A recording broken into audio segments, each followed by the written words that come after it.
I'm Joe Lample. When I created Growing a Greener World, I had one goal: to tell stories of everyday people, innovators, entrepreneurs, forward-thinking leaders who are all, in ways both big and small, dedicated to organic gardening and farming, lightening our footprint, conserving vital resources, protecting natural habitats, making a tangible difference for us all. They're real, they're passionate, they're all around us. They're the game changers who are literally growing a greener world and inspiring the rest of us to do the same. Growing a Greener World, it's more than a movement, it's our mission.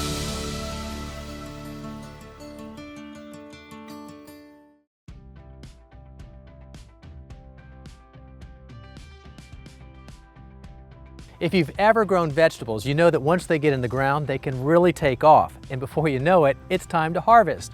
But since not all fruits and vegetables ripen in the same way, how do you know what to pick when? Some continue to ripen after they're picked, while others start to break down once they're picked. Sometimes you don't even know if it's too late to harvest at all. Well, it's one thing when you're doing that for yourself, but it's another thing entirely when a top national food magazine is counting on you to deliver the best tasting and looking fruits and vegetables for their magazine photos and recipes.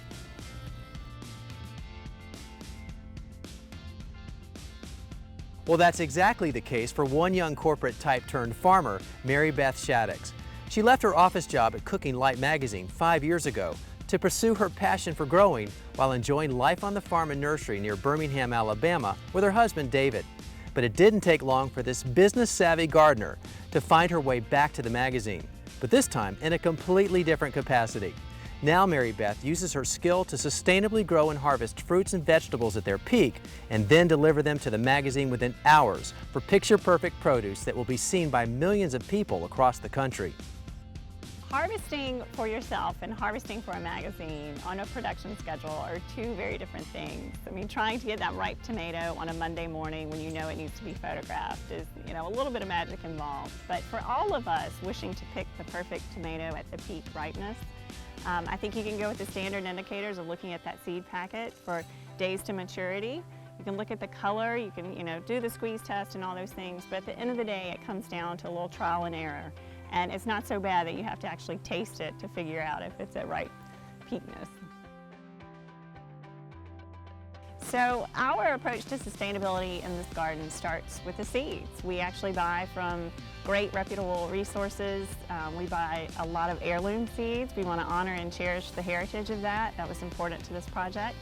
And really all the way from seed to plate, we're really active, hands-on. We pick off pests by hand. We, pick leaves and prune leaves, and we actually pull tomato plants when they're not performing well. We don't want to endanger the rest of the crop. So it's just a really hands-on approach, but there's no Hollywood to it. There's not a lot of spraying and trickery, I guess you'd say, because we want people to be able to replicate this in their own home garden. Part of the mystery around growing edibles is knowing just when to harvest. It would be easy if there was just one general rule, but instead, it seems like each crop seems to have its own rules for just that right time. So harvesting zucchini, not only for a photo shoot, but for your own personal consumption, it can be kind of tricky because it doubles in size like overnight. It does, and it has a reputation for that. And it's definitely a daily chore. Especially if you're getting great irrigation or rain.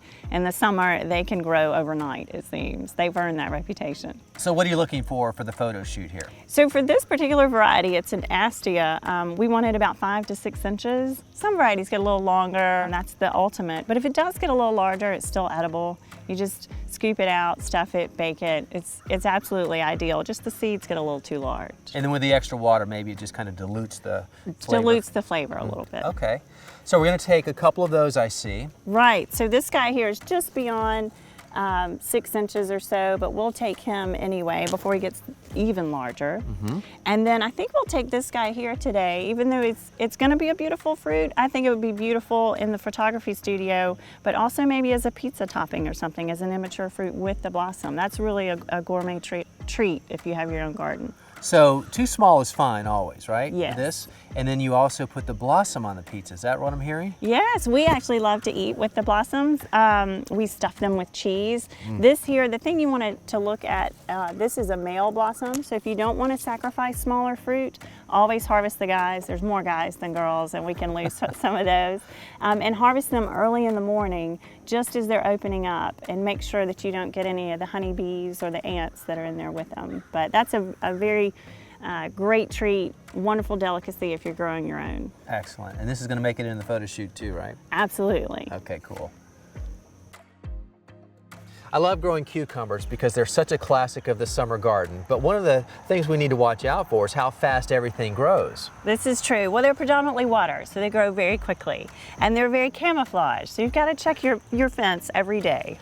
Right. One of the guides I like to use is to know the appropriate size for whatever variety you're growing, where like 4 inches might be the right size for one variety, 8 inches might be the perfect size for another. That's so true. It's important to read that seed packet or the plant label and know, like for instance, with our homemade pickles, the 4 inches, the perfect size. With a Chelsea prize, 8 to 10 inches is the prize. And the thing you want to watch out for, like this one here, is probably 1 day past prime, but still easy to take today. But once you see a little yellow on there, not good. Yellow is not better, it's bitter. Well, that's the key. So then if that's the case, we need to cut this one right here. Absolutely. There we go. All right.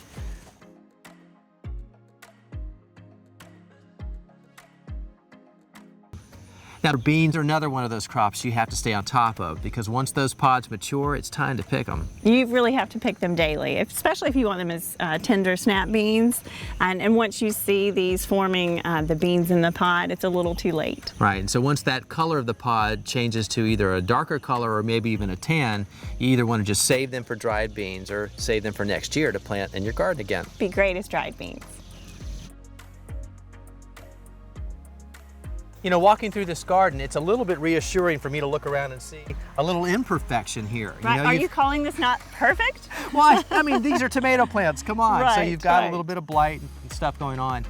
But the question is, since we're talking about a major magazine shoot and you're the one providing all the fruit, are you doing anything extraordinary to make sure everything looks as good as it can for that big day? Nothing extraordinary, but there is a lot of pressure involved as far as keeping it looking great for photography and looking great for the fruit in the magazine. But we don't do anything that a normal home gardener wouldn't do. We want it to be approachable, normal, and know that they can do this at home as well. I mean, it starts with healthy soil, Yep. which we have chickens to provide great chicken litter for that. We do a lot of composting. We prune bad leaves when we see a little bit of blight on those. Or, if a plant's sickly, we yank the whole plant, call it a loss, and move on. So you sacrifice a few for the many. That's right. But the good news is, because of that and staying proactive, you can get great results that end up like this with very little inputs. Absolutely. Very nice. Now, when it comes to harvesting vegetables, there are a few general guidelines, and one is that it's better to harvest earlier rather than later. That's true. Yeah, tomatoes are certainly no exception to that either, and yet it's very tempting to want to pull it off a little ahead of time. Not a big crime, but there's no substitute for the peak of freshness. It's well worth the wait, yeah. So we look for that bright red color, but that's not always the case. That's not always the best indicator, and I would encourage folks to look at the seed packet. We're growing a variety, for instance, called Green Zebra, Yeah. that's ripe when it's green. So if you're waiting for that to turn red, you're going to wait a very You're long gonna time. wait a long time. Okay, so there are other indicators though. Absolutely. So once color is evident, I like to do a gentle squeeze test. So if you just do a gentle squeeze like that and it yields to soft pressure, it's perfect. And if it goes beyond that, that doesn't make it bad. It's just past its prime. Right. But the good news is you can pick it when it's green and it'll continue to ripen off the vine. Right. Look for a lighter green shade. When it turns to that, the chlorophyll has begun to form and it will ripen off the vine. So we're talking maybe tomatoes through Thanksgiving. Yes, which is great. Yeah. Mary Beth, your pepper plants are so prolific, I'm sure it's very tempting to want to pick one of those big green bell peppers right off the plant, and yet there's something to be said for leaving it there. Good things come to those who wait. It is so tempting, but the longer you leave them on the plant, the more they ripen from green to yellow to orange to red. Yeah. They get sweeter, they get a better flavor, and they're actually more nutritious. Yeah, I think the flavor is actually richer when it goes to color, but it's perfectly fine to pick them as green, and if you want more fruit, then you certainly want to pick them as green. Just keep picking.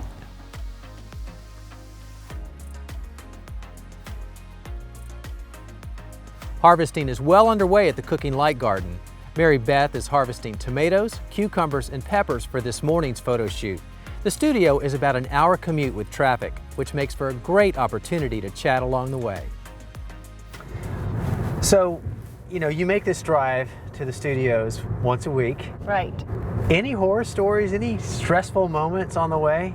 I don't know about horror stories, but we certainly race the clock. We want to get up really early at the crack of dawn and harvest and race to town in time for us to have a full day of photography, which is a little pressure. And you know what? If all else fails, we just eat it.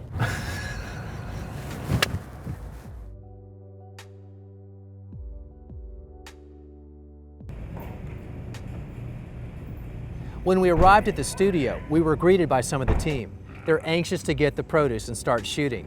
For most produce, it looks best right after picking, and the longer they wait to get their shots, and that perfect photo opportunity could be missed.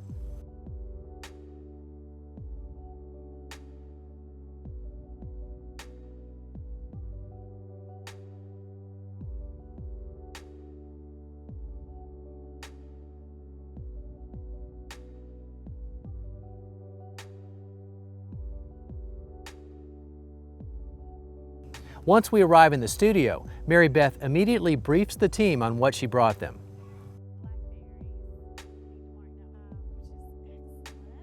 So what's happening right now, they've done the inspection, they've decided what they want to shoot, I think, but now they sort. Everything looks good, but they want the best of the best. So out goes the stuff that's just okay, and the only thing that they're gonna keep for the shooting is the very best of what's here.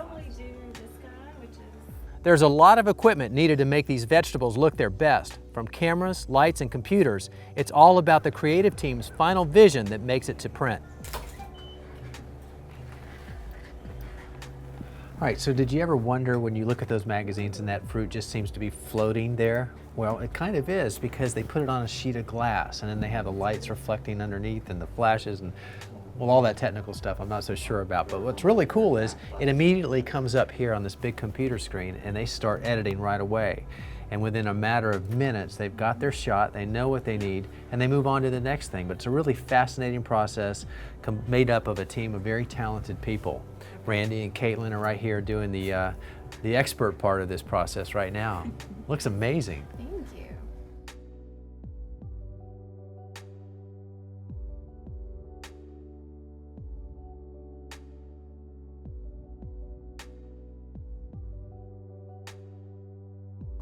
Along with the creative team, there are other people involved in making the most of what Mary Beth brings here, including several professional chefs.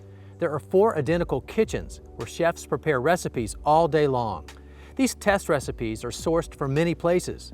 Here, they're prepared and sampled by a team of discerning editors. If the recipes ever have a chance of making it into the magazine, they have to make this important cut first. Chef Adam Hickman gives us a lesson on the grill. All right, I can feel the heat from here. Good hot grill. Perfect for summertime and fresh ingredients. Absolutely, summertime and fresh vegetables, they just go together. I mean, just a little salt and pepper, you cook it well, and you're done. It's just that simple. Not complicated, is it? Nope, no, the more you do to it, kind of the worse it gets. Right. It's just one of those things. Now, as a chef, you certainly appreciate the freshness of the ingredients. Talk to me about how much of a difference that makes. Oh yeah. When you're coming from the farm to the kitchen in only a couple hours, I mean, how do you really beat that? It may not be the prettiest food, but it'll be like the best quality food. It really will. It doesn't have any bruises, no blemishes. I mean, it speaks for itself. Yeah. So we're gonna go with the eggplant. Eggplant takes a little bit longer, so we'll start with that. Okay. And these squash here, these are from the garden, and these are those 8-ball squash. Recognize those. Yep. You know, a lot of people don't really kind of know what to do with zucchini beyond the basics. Yeah. Marinate and salt and pepper and on the grill. Marinade and salt and pepper. That's the kind of chef that I am. Just salt and pepper. You cook it well. You just can't go wrong. Oh, wow. So all we're doing is just trying to get some grill marks on it. Okay. So just a few minutes on each side. Yeah, that smells fantastic. And that's just a little bit of marinade and some salt and pepper? Yeah, what this marinade is it's miso dressing, which is fermented soybeans, which sounds really odd, but it's just one of those simple ingredients. You can get it at a lot of grocery stores. just miso, hot water, and a little bit of olive oil. And just kind of brush it on there and just let it go. It smells terrific.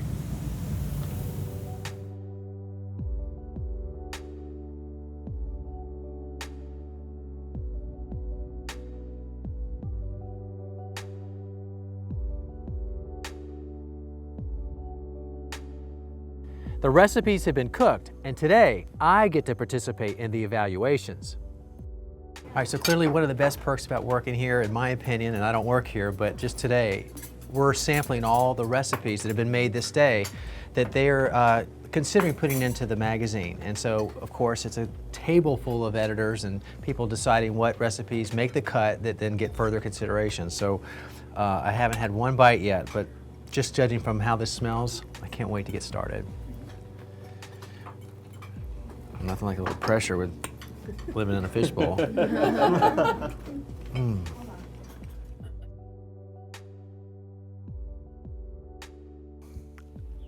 Nice. Sometimes an abundant harvest means too much produce all at once. So what do you do with all the excess? Well, to help answer that question is our own food preserving expert, Teresa Lowe, who has a simple solution to that. As gardeners, I think we all have those moments when the entire garden ripens all at once and we don't have time to can it or cook with it. Well, today I'm going to show you how to preserve all of your summer flavors, and it doesn't take a lot of time and you don't even need any special equipment. I'm talking about using your freezer. And what's great about the freezer is that it preserves the flavor and the nutrition. So we're going to learn some of the tricks, and we're going to start with tomatoes. Now, tomatoes happen to be one of the easiest things to freeze, and that's because you literally can just pop it into the freezer. You don't have to peel it or core it. When it defrosts, it comes out kind of as a stewed tomato consistency. It's a little bit soft, and at this point, you can just peel off the skin and you can core it if you need to. And it works in stews and soups and chili, anything where a cooked tomato would be used, but it still has all of that summer fresh picked flavor. There's a couple different ways that you can package up your tomatoes for the freezer, and the easiest is just to use freezer bags and press out as much air as possible. Air is actually the enemy of anything frozen because it kind of deteriorates the flavor and the texture. But if you don't want to have your food next to plastic in the freezer, the best thing to use are your canning jars. Now, they have to be modern jars. You don't want to use anything vintage because the glass will break. And you don't want to use like an old mayonnaise jar or sauce jar. It has to be a canning jar because they're tempered glass and they're made to withstand high temperatures and low temperatures. Also, the newer canning jars have an actual mark on them for where you stop when you're filling it for the freezer. And this is because the food expands when it freezes, and it needs to have room so that it won't press against the top or break the glass. And I also recommend that you use a jar with straight sides, not the kind that come in at the top. Because this food does expand when it freezes, if it comes in at the top, the food will push on that and can break your jar. Now, filling this jar for tomatoes could not be easier. Basically, if it's a small tomato, you just put it in the jar. But if it's a larger tomato like this, you can cut it in half or in quarters, and I just try to squish in as many as I can. They're going to come out soft anyway, and you want to try and fill the spaces so you don't have any air. So in this case, the jar still has a lot of air pockets. You could actually fill it with water, but I want to pack as much flavor in here as I can. So I like to use tomato juice. You can actually squeeze a tomato, or you can use a canned tomato juice, anything that will fill those voids. When you're filling it with your liquid, make sure you stop at that fill line so that it has room to expand. And then you just put on your lid and your ring. Label this and use it within 6 months. Now, it's not that it suddenly goes bad at 6 months. It's just that right at that point, you really start losing quality very rapidly. So try to use it within 6 months for best quality. Now, what about berries? Strawberries, blackberries, blueberries? Well, berries are also very easy. All you do is place them on a cookie sheet and freeze them for a couple hours first before you put them into the container. And that's so that later, if you just want to reach in and grab a handful for a smoothie or for your pancake batter, you don't have to defrost the entire container. Also, berries tend to pack in really well, and you don't have to add any liquid to eliminate any air. Berries are also wonderful for freezing and later making your jams and jellies. It's a really nice time-saving tip. Well, that brings us to zucchini. And I don't think that there is a gardener alive who hasn't grown too much of this vegetable. All vegetables are normally blanched before they're frozen because they have an enzyme on the outside that can make them get soft and mushy, and blanching just slows down the process. But today we're looking at ways to save time. And if you're going to be using this zucchini to make zucchini bread or muffins or put it into a cake to add moisture, then you don't have to blanch it because you don't care if it gets soft and mushy. So what I do when I'm in a hurry is I designate all the zucchini for baked products. And I'll shred it first, and then I'll measure it out in 1 cup increments. So I pre-grate it, measure it in 1 cup increments because that just happens to be what works for my baked goods. And when it comes out of the freezer, yeah, it's a little bit soft, but it still has all the flavor and nutrition, and it adds moisture to anything that you bake with. Now, what if you're growing something that I haven't even shown here? Well, on our website, growingagreenerworld.com, we have recipes, tips, and even videos. Everything you need so that you can preserve your harvest long after the season is over. You know, one of the biggest keys to an abundant harvest is to make sure that you give your plants the best opportunity for success all along the way. But a good place to start is right at the beginning when you put your seeds and seedlings in the ground, because plants that are too close together as they grow up don't often get enough light and air circulation to reach their full potential. So my tool of choice when it comes to spacing is this planting board that I made myself, and I use it all the time. And it's not just about the spacing that makes this tool so versatile. It also provides an easy way to level the soil in the bed before planting. I use the smooth side and just move it across the soil, using the bed edges as my surface guide. I let the excess soil fall off the sides, but you could collect it as well and return it to another part of your garden or beds. Next, the planting board is a convenient way to make shallow furrows in the soil. Simply place the uncut side into the soil and apply some pressure as you slide it back and forth. The depth of the row is simply a result of how much pressure you apply to the soil. Then, by virtue of the notches and markings, spacing seeds or transplants is a snap. Simply plant your seedlings or sow your seeds at the desired spacing, cover, and you're done. If you need to come back later and thin out your plants, the board makes it easy to get the exact spacing you want. Making this board is easy. I purchased a 1x4 board and decided on a 6-foot length, which I found works well. You can use whatever type of wood you like. I made marks in my board with a permanent marker every 3 inches. I then made V-shaped cuts using a circular saw and straight edge. For quick visual reference, I made the 3 and 9 inch cuts 3/4 inch deep, the 6 inch marks 1 inch deep, and the foot marks 1.5 inches deep. This gives me a quick visual reference as I sow or plant. And that's all there is to it. The entire job takes less than 30 minutes once you gather your tools and supplies. For a couple of dollars and just a few minutes, you'll have a tool that you'll use often for years to come. So do yourself a favor and make one too. And once you have it, you'll wonder how you ever lived without it.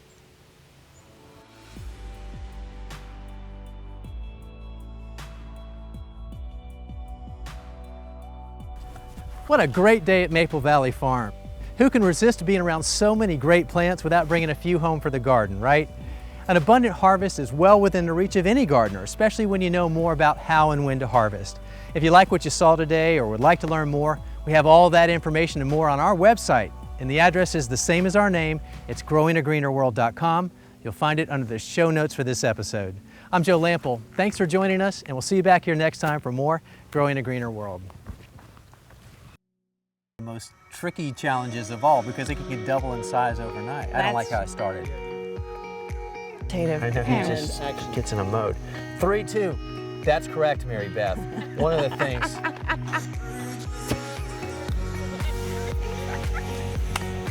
As gardeners, I think we all have those moments when it seems like the entire garden harvests. That's good. I like that. Okay.